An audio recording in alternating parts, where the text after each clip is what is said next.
ये है Solomon island. जी हाँ, आमिर खान ने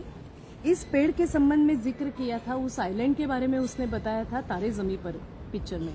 जहाँ पर वो ये पेड़ के बारे में बताता है कि सोलोमन आइलैंड में ये ऐसे पेड़ है जहाँ पर वहाँ के ट्राइबल खेती के इस्तेमाल के लिए पेड़ों को वो तोड़ते नहीं, तो वो क्या करते हैं, तो ये सभी इकट्ठा होकर आजू बाजू में पेड़ के यहाँ खड़े रहते हैं और बहुत ज़्यादा कोसते हैं उस पेड़ को, बहुत ज़्यादा गाली गलौज करते हैं, बहुत ऊंचा नीचा सुनाते हैं उस पेड़ को, और इस वजह से वो पेड़ मुरझाया जाता है और ग्रेजुअली वो आखिर में मर जाता है। तो ये बात बताता है आमिर खान, दर्शिल के पिता, जो डिस्लेक्सिया की वजह से कुछ बातें समझ नहीं पाता, और पिताजी उसके जो उसकी बातें न समझते हुए उसे कोसा करते थे, उसे गाली गलौज करते थे और मारा पीटा भी करते थे, जिस वजह से दर्शिल ये एक तारे ज़मीं पर में उसका डिस्लेक्सिया का इशू आमिर खान ने बताया है। और ऐसे अनेक बच्चे हैं जिनको ये लर्निंग डिसेबिलिटी की प्रॉब्लम छोटी सी होती है, और यदि आमिर खान जैसा व्यक्ति जो हीरो के तौर पे उस तारे ज़मीं पर में दिखाया गया था, तो ऐसे जब लोग ये बच्चों से मिलते हैं, उनको ये जानकारी होती है, वो अच्छी तरीके से इन बच्चों की खामियों को समझते हैं। ऐसे यदि पेरेंट्स हमारे अनाथ बच्चों को भी, इंस्टीट्यूशनलाइज जो होने वाले अनाथ बच्चे जो निराधार भी होते हैं, जो समाज से वंचित होते हैं, जो अपने खुद के घर में खुद को सिक्योर नहीं समझते और वो घर छोड़ के निकल जाते हैं, ऐसे बच्चों के संबंध में, अनाथालय के बच्चों के संबंध में यदि मैं आपसे बात करूं, तो ऐसे बच्चों का क्या होता है, जहां पर केयर टेकर, उनके इर्द गिर्द रहने वाले लोग, जो संस्थाओं में ये बच्चे रहते हैं, पिछली बार जैसे मैंने आपसे बात की थी कि बीच में नींद से उठकर अचानक चिल्लाना, अचानक डरावने सपने देखकर बच्चे रात में उठकर बातें करते हैं। कुछ बच्चों को ये आदत होती है कि वो नींद में चलने भी लगते हैं,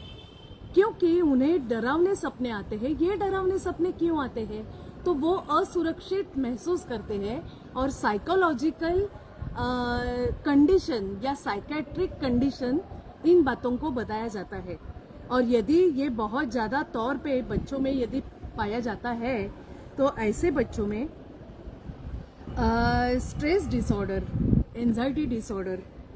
डिप्रेशन डिसऑर्डर और इससे स्किज़ोफ्रेनिया या पर्सनालिटी डिसऑर्डर तक, ये सभी बच्चे, उनका यदि सुरक्षित बचपन न हो तो ये सभी बातों का शिकार होते हैं। और ये बच्चे जब 18 उम्र के बाद बाहर निकलते हैं संस्थाओं से, अनाथालय से, तो उन्हें बाहर के लोगों से भी इतनी नेगेटिविटी मिलती है, इतना कोसा जाता है कि उन पर कोई विश्वास रखता नहीं कि ये बच्चे ठीक काम करेंगे या नहीं, पता नहीं, ये बच्चे चोरी करेंगे तो क्या करेंगे, इनको तो कुछ समझ में ही नहीं आता, इनके तो पेरेंट्स ही नहीं है, ये क्या सीखे होंगे, क्या संस्कार होंगे, ये सभी बातें इनके संबंध में निकाली जाती है। तो ऐसे बच्चों के संबंध में उनके हित की बात यदि आती है, उनको न्याय मिलने की बात आती है, उनके अधिकारों का विषय जब आता है, तब मुझे लगता है कि इसके संबंध में हमारे कानून ने फॉस्टर केयर सर्विस जैसा, एडॉप्शन जैसा इतना सुंदर जो फैमिली बेस्ड सर्विस है, जिसका आधार यदि बच्चों को दिया जाए, तो ये जो डिसऑर्डर्स जिसके शिकार हमारे बच्चे भी हो रहे, लेकिन वो असुरक्षितता के कारण, वो पेरेंट्स में ये बातें न समझने की अभाव जहाँ पे दिखता है, वहाँ पे ये बातें होती है। तो ऐसा यदि सुसंस्कार करने वाला पेरेंट,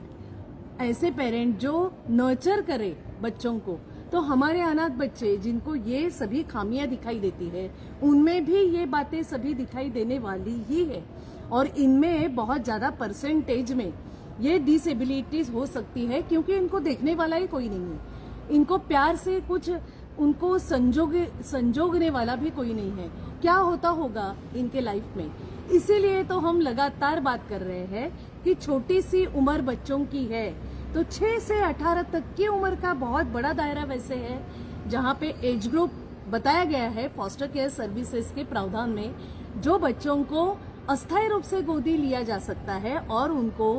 वो सभी संस्कार, वो सभी प्यार, वो सभी मातृत्व, वो सभी बातें उनको दी जा सकती है, जिससे उनका बचपन एक सुनहरा, सुखी और बहुत सुंदर हो, जिससे वो एक अच्छी तरीके से सुरक्षित जिंदगी लाइफ टाइम जी सकते हैं। इसी के बारे में थोड़ी सी जो अभी साइकोलॉजिकल एस्पेक्ट लेके जो बात चल रही है, इसके संबंध में मुझे लगता है कि ये बातें क्या क्या होती है बच्चे के लाइफ में, इमोशनल नीड उसकी सबसे अहम उसके लाइफ में है। तो इसीलिए ये बताने का प्रयास स्वनाथ फाउंडेशन की ओर से हम कर रहे हैं, जिससे थोड़ा सा समाज ने इस विषय को समझकर थोड़ा आगे बढ़कर फॉस्टर केयर सर्विस के संबंध में, फॉस्टर केयर सर्विसेज के संबंध में ज्यादा अधिक जानकारी प्राप्त कर हमारे बच्चों को अस्थायी रूप से गोदी लेने के लिए इनिशिएटिव वो ले, इसके लिए ये सभी प्रयास चल रहे हैं। और थोड़ी सी बातें करेंगे, ये साइकोलॉजिकल, ये जो स्कार बच्चों के लाइफ में होता है वो और क्या क्या होता है, इसके बारे में आगे जाके भी हम इस पर बात करेंगे। आज के लिए इतना ही। Thank you.